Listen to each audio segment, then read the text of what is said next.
Buen día, mi grupo está conformado por Paula Andrea Escobar Flores y quien les presenta Karen Lizeth Díaz Urbano, y tenemos el gusto de presentarles la ley de Kirchhoff. La práctica consistió en la realización de un ejercicio en el cual se aplicaron las leyes de Kirchhoff para su posterior demostración mediante un simulador virtual. Los objetivos que abarcamos fueron tres. El primero, explicar la ley de Kirchhoff teniendo en cuenta sus aplicaciones. Segundo, demostrar por medio de un simulador la conservación de la energía y la carga en circuitos eléctricos. Y el tercero, ejemplificar mediante un ejercicio de circuitos la aplicación de la ley de Kirchhoff. Si bien las leyes de Kirchhoff, desarrolladas por el físico alemán Gustav Robert Kirchhoff, establecen un postulado de gran relevancia en el campo de la física eléctrica, comprendiendo el estudio de los circuitos eléctricos, en el cual se afirma que la suma de las corrientes que ingresan por un nodo es igual a las que salen, basándose en la ley de la conservación de la materia, en la cual dice que la materia no se crea ni se destruye, únicamente se transforma.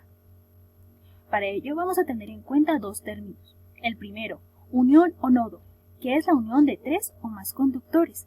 Aquí podemos ver en nuestra imagen el nodo A y el nodo B, el cual establece la unión de tres conductores. Y nuestro segundo término es pira o malla, que es la trayectoria cerrada de conducción, el cual permite que nuestra corriente fluya a través de nuestro circuito. Aquí podemos ver la malla 1, la malla 2 y la malla 3. Para ello vamos a tener en cuenta dos importantes reglas. La primera, regla de las espiras o mallas, la cual es la suma del diferencial del potencial de las mallas, que también se asocia con las fuerzas electromotrices y las de los elementos con resistencias. Entonces, al hacer la suma de todo esto, nos debe quedar igual a 0. Y la segunda, la regla de las uniones o nodos, la cual es la suma algebraica de las corrientes en cualquier unión. Y al hacer esto, nos debe quedar igual a 0.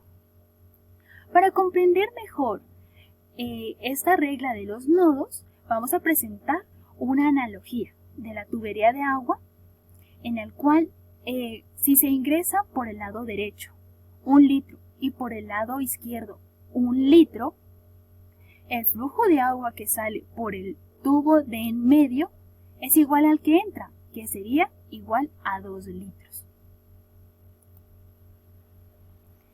Cabe resaltar que las leyes de Kirchhoff no únicamente se quedan plasmadas en el papel y en la teoría, sino que esas también son aplicables en nuestro entorno, como por ejemplo para la resolución de circuitos electrónicos simples y resistivos.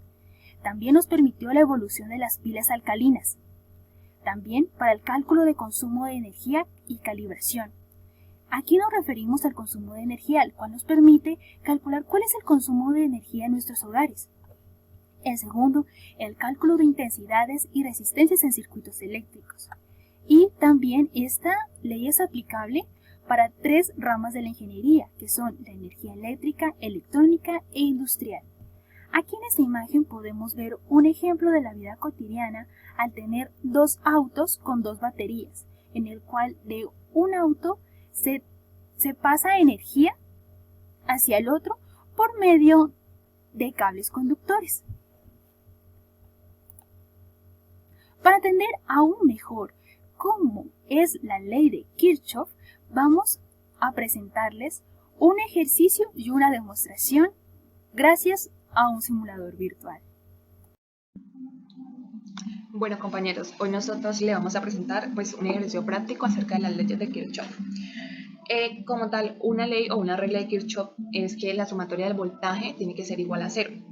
Aquí en nuestro circuito eléctrico podemos ver dos mallas, una malla 1 para nosotros, esta sería la 1 y la malla 2. Cada malla contiene 3 resistencias y 2 fuentes. Para determinar las corrientes debemos de tener en cuenta las polaridades. Las polaridades se representan con las rayas, en este caso la raya más grande es la positiva y la más pequeña es la negativa.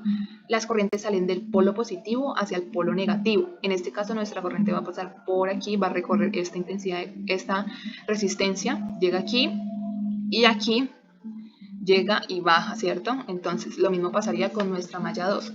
nuestra corriente va a salir del polo positivo y pasa al polo negativo, va a subir, va a pasar por esta resistencia y aquí baja.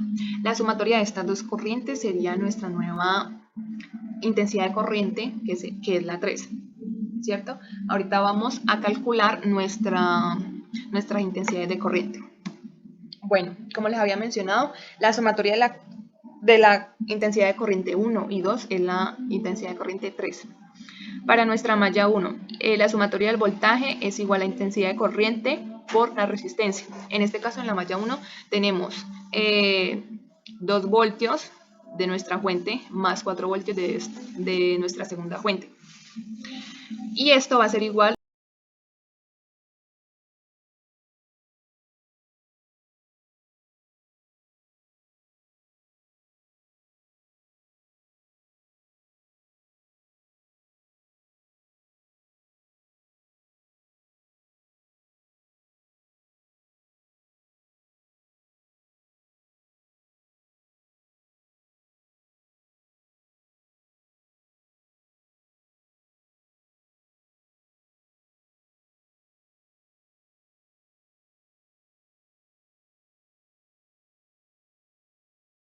a las resistencias, que acá tenemos 2 ohmios por la intensidad de corriente 1, más nuestra resistencia acá abajo, 2 ohmios por intensidad de corriente 1, más la resistencia que comparten en común las dos mallas, 4, como aquí habíamos dicho, aquí baja la intensidad de corriente 1 y 2, que al final será nuestra intensidad de corriente 3. Pero aquí en la ecuación lo ponemos como 1 y 2. Aplicamos propiedad distributiva y nos queda así. Entonces finalmente ya tenemos 6 voltios es igual a 8 por la intensidad de corriente 1 más 4 por la intensidad de corriente 2, que sería nuestra ecuación 1. En nuestra malla 2 tenemos lo mismo, sumamos nuestras fuentes, 4 voltios más 2 voltios. Eso es igual a la resistencia 3 de 3 ohmios por la intensidad 2, más la más la resistencia de 1 ohmio por la intensidad de corriente 2. Y esto es más la intensidad de corriente 4, la intensidad de corriente 1 y 2 por la resistencia 4. Y ahí ya tenemos nuestra nueva ecuación, que sería la 2, que finalmente queda 6 voltios es igual a 8 por intensidad de corriente 2 más 4 por intensidad de corriente 1. Entonces, vamos a aplicar un sistema de ecuaciones 2 por 2 para poder despejar alguna intensidad de corriente. Entonces, vamos a aplicar el método de igualación. Ponemos la ecuación 1 es igual a la ecuación 2. Entonces vamos a dejar al lado izquierdo la intensidad de corriente 1.